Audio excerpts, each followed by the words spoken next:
warahmatullahi wabarakatuh. Perkenalkan, nama saya Wanti Apriani, NPM saya 1976516062. Saya dari FTKI Sistem Informasi Universitas Nasional. Saya di sini akan menjelaskan tentang pengelolaan sistem komputer. Expert System atau sistem pakar adalah suatu program komputer yang mengandung pengetahuan dari satu atau lebih pakar manusia mengenai suatu bidang spesifik yang menggunakan ilmu fakta dan teknik berpikir dalam pengambilan keputusan. Sistem pakar yang baik dirancang agar dapat menyelesaikan suatu permasalahan. Jenis program ini pertama kali dikembangkan oleh Periset Kecerdasan Buatan pada dasawarsa 1960 hingga 1970 dan secara komersial selama 1980-an. Bentuk umum sistem pakar adalah suatu program yang dibuat berdasarkan suatu set aturan yang menganalisis informasi mengenai suatu kelas masalah spesifik serta analisis matematis dari masalah tersebut. Dari desainnya, sistem pakar juga mampu merekomendasikan suatu rangkaian tindakan pengguna untuk dapat menerapkan koreksi. Sistem ini memanfaatkan kapabilitas penalaran untuk mencapai suatu kesimpulan. Tujuan sistem pakar adalah mentransfer kepakaran seorang pakar ke komputer, kemudian melanjutkannya dari komputer ke orang lain yang bukan pakar, yang ditujukan sebagai penyedia nasihat dan sarana bantu dalam memecahkan masalah di dalam bidang-bidang spesialisasi tertentu seperti sains, perayaan, matematika, kedokteran, dan pendidikan. Sejarah sistem pakar. Pertama adalah perkembangan AI atau Artificial Intelligence adalah teknologi baru dalam dunia komputer. AI berkembang. Perusahaan General Electric menggunakan komputer pertama kali di bidang bisnis. Pada tahun 1956, istilah AI mulai dipopulerkan oleh John McCarthy sebagai suatu tema ilmiah di bidang komputer yang diadakan di Dartmouth College. Pada tahun yang sama, komputer berbasis AI pertama kali dikembangkan dengan nama logic theories yang melakukan penalaran terbatas untuk teorema kalkulus. Perkembangan ini mendorong para peneliti untuk mengembangkan program lain yang disebut sebagai General Problem Solver atau GPS. Program ini bertujuan untuk memecahkan berbagai jenis masalah dan ternyata tugas yang sangat besar dan sangat berat untuk dikembangkan. Setelah GPS, AI masih banyak mengembangkan dalam bidang permainan atau game. Misalnya program permainan catur oleh Shannon pada tahun 1955 dan program untuk mengecekkan masalah oleh Samuel tahun 1963. Banyak juga ahli yang mengimplementasikan AI dalam bidang bisnis dan matematika. Pada tahun 1972, Newell dan Simon memperkenalkan teori logika secara konseptual yang kemudian berkembang pesat dan menjadi acuan pengembangan sistem berbasis kecerdasan buatan lainnya. Buchanan dan Feigenbaum juga mengembangkan bahasa pemrograman yaitu Dendral pada tahun 1978. Bahasa pemrograman ini dibuat untuk Badan Antariksa Amerika Serikat yaitu NASA dan digunakan untuk penelitian kimia di planet Mars. Pada tahun 1976, 2 tahun sebelum Dendral, sebenarnya program sistem pakar sudah dikembangkan secara modern, yaitu bernama Machine yang dibuat oleh Shortlife dengan bahasa pemrograman LISP. Pemrograman Machine menyimpan lebih dari 500 bahasa basis pengetahuan.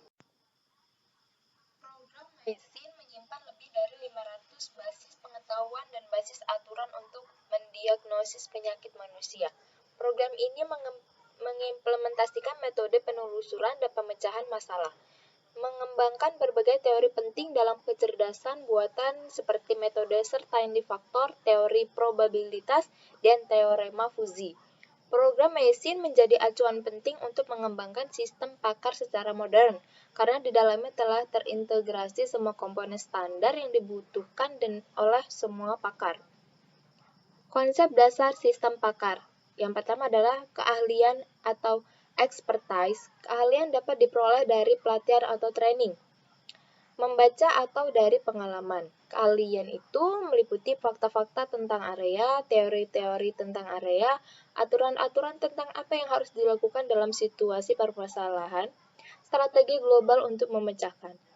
Yaitu ada pakar atau expert, berapa banyak keahlian yang harus dimiliki oleh seseorang agar dapat dikualifikasikan sebagai pakar. Beberapa kualifikasi yaitu dapat mengenal dan merumuskan, dapat memecahkan masalah dengan cepat dan tepat, dapat menjalankan suatu masalah, dapat menentukan, belajar dari pengalaman. Selanjutnya yaitu ada pemindahan keahlian atau transferring expertise. Tujuan dari sistem pakar adalah memindahkan keahlian dari seorang pakar ke komputer dan kemudian ke manusia lain yang bukan pakar. Yaitu meliputi memperoleh pengetahuan pakar, mempresentasikan pengetahuan ke dalam komputer, mengolah pengetahuan sehingga dapat menghasilkan kesimpulan, memindahkan pengetahuan ke pengguna. Selanjutnya itu adalah menarik kesimpulan atau inferencing. Keistimewaan dari sistem pakar, kemampuan nalarnya. Komputer diprogram sehingga dapat membuat kesimpulan. Pengambilan keputusan ini dilaksanakan dalam komponen yang disebut inference engine, yaitu adalah ada aturan atau rule. Kebanyakan sistem pakar adalah sistem berbasis rule. Pengetahuan di sini berbentuk rule sebagai prosedur pemecahan masalah. Selanjutnya itu adalah kemampuan menjelaskan atau explanation capability. Keistimewaan lain dari sistem pakar adalah kemampuan menjelaskan dari mana solusi atau rekomendasi diperoleh. Selanjutnya itu adalah ciri-ciri sistem pakar. Yang pertama yaitu adalah terbatas pada domain keahlian tertentu, dapat memberikan penalaran untuk data yang tidak pasti, dapat mengemukakan rangkaian alasan-alasan yang diberikan dengan cara yang bisa dipahami, berdasarkan atau aturan atau rule tertentu, dirancang untuk dapat dikembangkan secara bertahap agar bisa menghasilkan informasi yang lebih baik dan akurat, pengetahuan dan mekanisme penalaran jelas terpisah, keluarnya bersifat anjuran. Selanjutnya yaitu adalah kategori sistem pakar. Yang pertama adalah interpretasi, pengambilan keputusan atau deskripsi tingkat tinggi, sekumpulan data mentah. Termasuk diantaranya juga pengawasan, pengenalan ucapan, analisis citra, interpretasi sinyal, dan beberapa analisis. Selanjutnya itu adalah proyeksi, memprediksi akibat-akibat yang dimungkinkan dari situasi-situasi tertentu. Seperti peramalan, prediksi demografis, peramalan ekonomi, prediksi lalu lintas, estimasi hasil militer pemasaran, atau peramalan. Selanjutnya itu adalah diagnosis, menentukan sebab malfungsi dalam situasi kompleks yang didasarkan pada gejala-gejala yang teramati, seperti medis, elektronis, mekanis, dan diagnosis perangkat keras dan perangkat lunak komputer. Selanjutnya itu ada desain, menentukan konfigurasi komponen-komponen sistem yang cocok dengan tujuan-tujuan kinerja tertentu yang memenuhi kendala-kendala tertentu, seperti layout sirkuit dan perancangan. Perencanaan yaitu merencanakan serangkaian tindakan yang akan dapat mencapai sejumlah tujuan dengan kondisi awal tertentu, di antaranya perencanaan keuangan, komunikasi militer, pengembangan produk, routing, dan manajemen. Selanjutnya itu ada pengawasan atau monitoring, membandingkan tingkah laku suatu sistem yang teramati dengan tingkah laku yang diharapkan lain darinya. Di antaranya yaitu computer aided monitoring system. Pelacakan dan perbaikan atau debugging and repair yaitu menentukan dan mengimplementasikan cara-cara untuk mengatasi malfungsi. Di antaranya memberikan resep obat terhadap suatu produk. Instruksi, mendeteksi dan mengoreksi deviasi dalam pemahaman domain subjek. Pengendalian, mengatur tingkah laku suatu environment yang kompleks seperti kontrol, interpretasi, prediksi, perbaikan, dan monitoring kelakuan. Seleksi, mengidentifikasi pilihan terbaik dari sekumpulan atau list.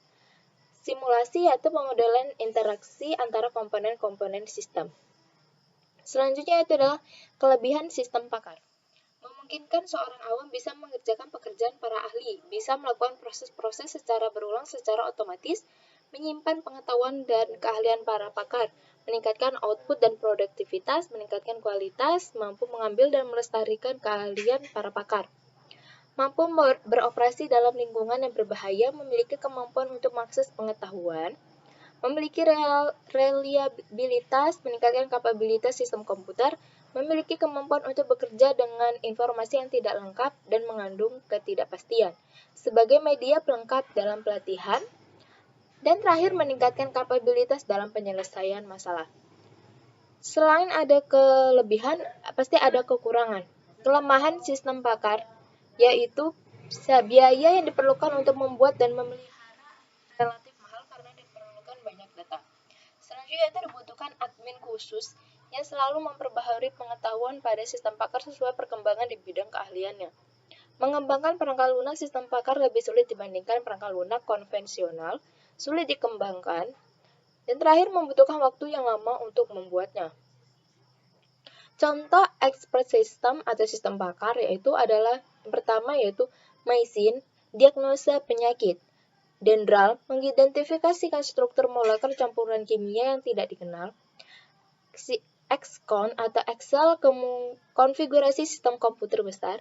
Dan prospektor bidang geologi.